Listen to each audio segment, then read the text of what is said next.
নমস্কার, আমি পূজা। জীবনদ্বীপে আপনাদের আবারও স্বাগত। জীবনদ্বীপের মঞ্চে আজ আপনারা শুনবেন একটু ভিন্ন স্বাদের গল্প। মনে হয় না আগে আমার চ্যানেলে আপনারা এই ধরনের গল্প কখনো শুনেছেন। তাহলে আর দেরি কেন, চলুন শুরু করা যাক আজকের গল্প, মানিক বন্দ্যোপাধ্যায়ের হারানির নাচ জামাই। মাঝরাতে পুলিশ গায়ে হানা দিল। সঙ্গে যোদ্ধা চণ্ডীঘোষের লোক কানাই, শ্রীপতি ও কয়েকজন লেঠেল। কনকনে শীতের রাত, বিরাম বিশ্রামহীন হেঁটে ফেলে ঊর্ধ্বশ্বাসী 3টি দিনরাত্রি একটানা ধান কাটার পরিশ্রমী পুরুষেরা অচেতন হয়ে ঘুমোচ্ছিল। পালা করে জেগে খাটিয়ে আগলে পাহারা দিচ্ছিল মেয়েরা। শাক আর উলুধ্বনিতে গ্রামের কাছাকাছি পুলিশের আকস্মিক আবির্ভাবের কথাটা জানাজানি হয়ে গিয়েছিল।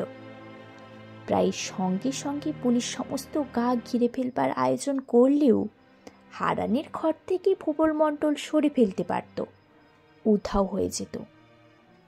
গা শুদ্ধ লোক যাকে আড়াল করে রাখতে চায়, হঠাৎ হানা দিয়েও হয়তো পুলিশ সহজে তার পাত্তা পায় না। 1.5 মাস চেষ্টা করে পারেনি। ভুবন এগা ওগা করে বেড়াচ্ছে যখন খুশি যেখানে খুশি। কিন্তু গ্রাম ঘিরবার আটঘাট পেতে বসবার কোনো চেষ্টাই পুলিশ আজ করল না। শটান গিয়ে ঘিরে ফেলল ছোট হাঁসতলা পাড়াটুকুর কখানা ঘর, যার মধ্যে একটি ঘর হারানের। বোঝা গেল আটঘাট আগে থেকেই বাঁধা ছিল। ভেতরের খবর পেয়ে এসেছে মানে খবর কেউ দিয়েছে। আজ বিকেলে ভুবন পা রেখেছে এই গ্রামে। হঠাৎ সন্ধ্যের পর তাকে অতিথি করে ঘরে নিয়ে গেছে হারানের মেয়ে, ময়নার মা। তার আগে পর্যন্ত ঠিক ছিল না কোন পাড়ায় কার ঘরে সে থাকবে। খবর তবে গেছে ভুবন হারানের ঘরে যাবার পরে। এমনও কি কেউ আছে তাদের গায়ে? শীতের তেভাগা চাঁদের আবছা আলোয় চোখ জ্বলে ওঠে চাষিদের। জানা যাবে সাঁঝের পর কে গা ছেড়ে বেরিয়েছিল। জানা যাবেই। এ বজ্জাতি গোপন থাকবে না। দাঁতে দাঁত ঘষে গফুর আলী বলে, দেইখালমো, কোন হালা পিমড়ার পাখা উঠেছে, দেইখালমো। ভুবন মণ্ডলকে তারা নিয়ে যেতে দেবে না শালিগঞ্জ গাঁ থেকে। গায়ে গায়ে ঘুরেছে ভুবন। এতদিন গ্রেপ্তারি ওয়ারেন্টকে কলা দেখিয়েছে, কোনো গায়ে সে ধরা পড়েনি। শালিগঞ্জ থেকে তাকে পুলিশে নিয়ে যাবে? তাদের গায়ের কলঙ্ক তারা সইবে না। ধান দেবে না বলে কবুল করেছে যে জান, সে জানটাই দেবে এই আপনজনটার জন্য। শীতে আর ঘুমিয়ে অবশপ্রায় দেহগুলো চাঙ্গা হয়ে উঠেছে। লাঠি, সরকি, দা, কোরল বাগিয়ে নিচ্ছে চাষিরা। তারা দল বাঁধছে। শালিগঞ্জে মাঝরাতে আজ দেখা যায় সাংঘাতিক সম্ভাবনা।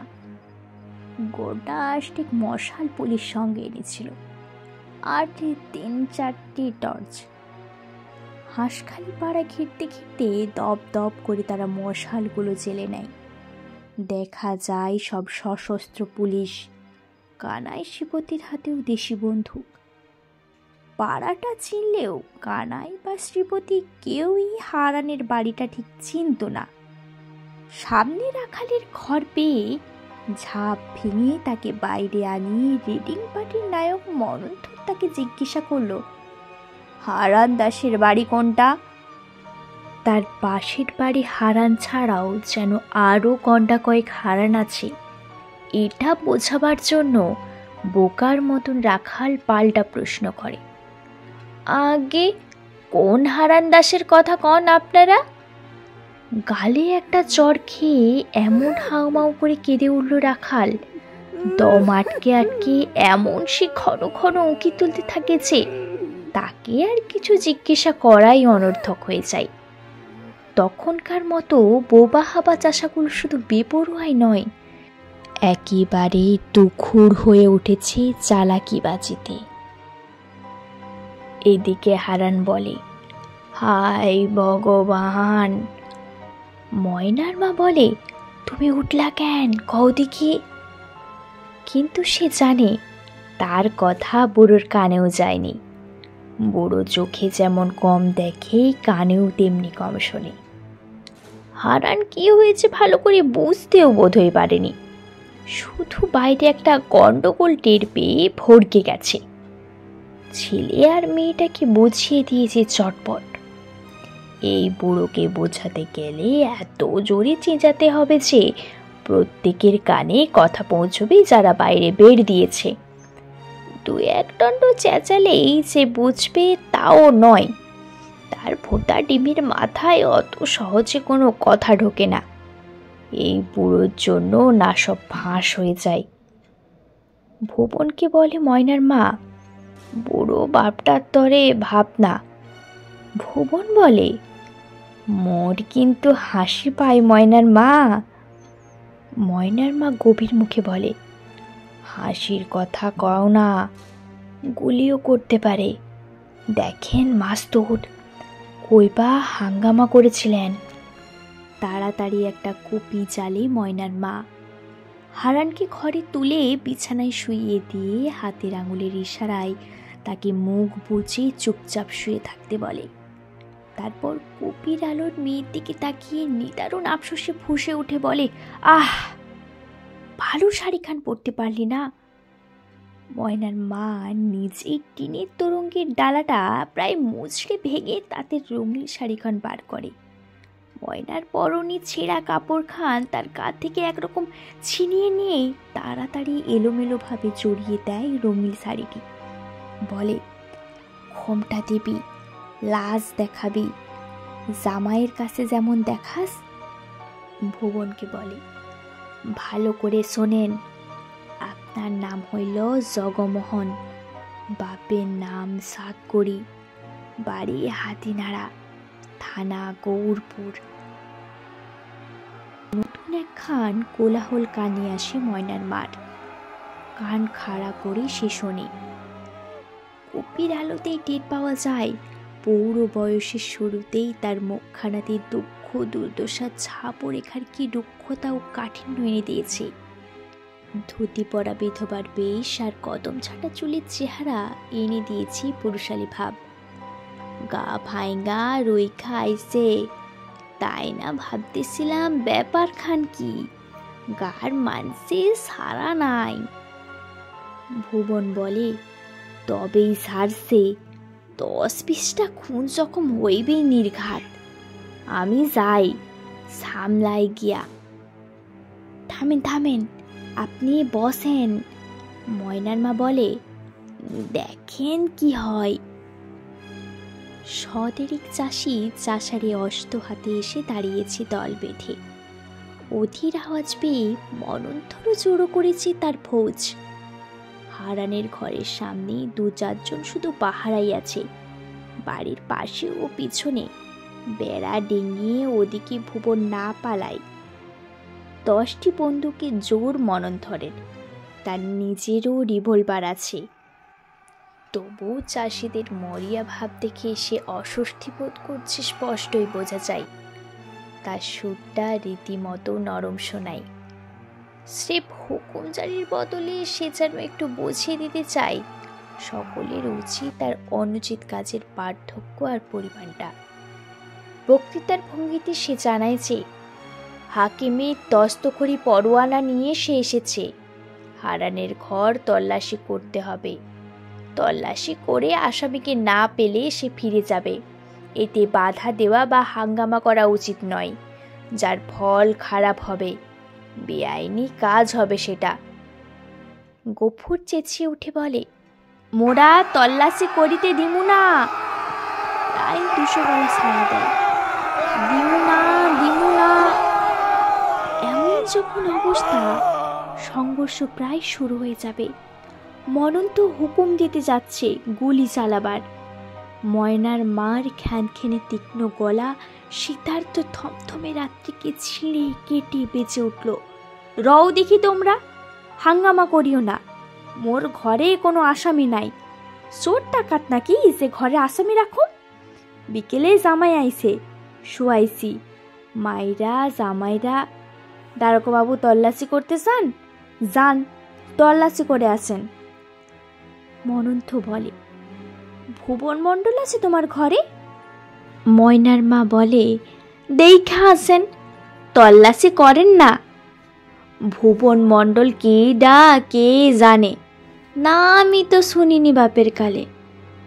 মায়েরা বিয়া দিলম বৈশাখে, 2 ভরি রূপা কম দিছি কেন, জামাই ফিরা তাকায় না। 2 ভরি ডাম ফাটাইয়া দিছি, তবে আজ জামাই পায়ের ধুলা দিছে। আপনারে কমু কি দারোগা বাবু? মায়েরাটা কাঁদে মরে, যত মাইয়া কাঁদে আমি তত কাঁদি। আচ্ছা আচ্ছা, হয়েছে হয়েছে, তুমি থামো। ভুবনকে না পেলে জামাইকে নিয়ে তুমি রাত কাটিও। গৌসাও হেঁকে বলে, অত চুপি চুপি আসে কেন জামাই ময়নার মা? গা জ্বলে যায় ময়নার মার। সদর দিয়ে আইছে, তোমার একটা মায়ার 7টা জামাই, তাই চুপি চুপি আইছে। মোর জামাই সদর দিয়ে আইছে। গৌর আবার কি বলতে যাচ্ছিল, কে যেন আঘাত করে। তার মুখে একটা আর্ত শব্দ শোনা যায়। সাপে ব্যাং ধরলে যে এরকম হয়, ঠিক সেই রকম। ময়নার রঙিন শাড়ি ও আলুথালু বেশ, চোখে যেন ধাঁধা লাগিয়ে দেয় মনন্তর। পিচুটির মতো চোখ এঁটে যেতে থাকে ঘমটা পড়া ভীরু লাজুক কচি চাষার মেয়ের আধপুষ্ট দেহটি। এ যেন কবিতা। বিয়ে বাস মনন্তর কাছে যেন চেহারার স্কচ হুইস্কির পেক, যেন মাটির পৃথিবীর জীর্ণ কীট।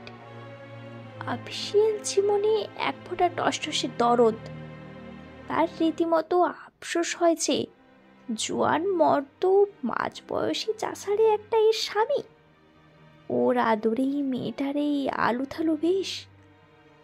তবু মনন্ত জেরা করে, সংশয় মেটাতে গায়ের 2জন বড়োকে এনে শনাক্ত করায়। তারপরেও যেন বিশ্বাস হতে চায় না। ভুবন চুপচাপ দাঁড়িয়ে আছে গায়ে চাদর জড়িয়ে, যতটা সম্ভব নিরীহ গোপেচারী সেজে। কিন্তু খোঁজা খোঁজা দাড়ি গোফি মুখ ভরা, রুক্ষ এলোমেলো এক মাথা চুল, মোটেই তাকে দেখায় না নতুন জামাইয়ের মতো। মনন্ত গর্জন করে হারানকে প্রশ্ন করে, এ তোমার নাতনির বর? হারান বলে, আয় ভগবান।